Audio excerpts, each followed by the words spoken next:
Hello guys, তো আমি মধুমিতা। আমি তো অনিমা। তো আমাদের আজকে ভর দুপুরে ইচ্ছে হয়েছে কিছু শপিং করতে যাওয়া, তাই আমরা রেডি হয়ে নিচ্ছি।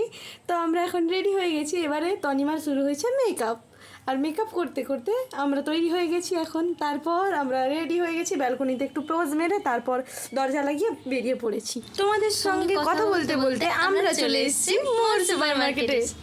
মোড়ে ঢুকেই আমি কোনো অফার চেক করার জন্য চলে গেছি কসমেটিক সেক্টর, কিন্তু সেরকম কোনো অফার নেই, তাই আমি আর ওখান থেকে কিছু কিনি। তো গাইস, আজকে আমরা কিনতে চলেছি অনেক প্রোডাক্ট, তাই আমি ট্রলিটা আগে এনে নিলাম।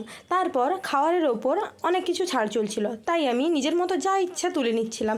তারপর আমার বান্ধবী তো অনেকগুলো জিনিস তুলে নিয়েছে, কিন্তু তার মনে হলে পরে যে ওর পকেটের টাকা নাই, কারণ আমরা হলাম স্ট্যান্ডার্ড ভিখারি। তাই অনেক কিছু নেওয়ার ইচ্ছে থাকলেও আমরা শুধু কয়েকটা জিনিস নিয়ে বিল করতে চলে আসি। তো এখানে আমাদের বিল হয়ে গেছে, আমরা চলে যাই বাড়ির উদ্দেশ্যে। তো এটি ছিল আমাদের ফার্স্ট ব্লগ। যদি ভিডিওটি ভালো লাগে তাহলে like, comment and subscribe. By.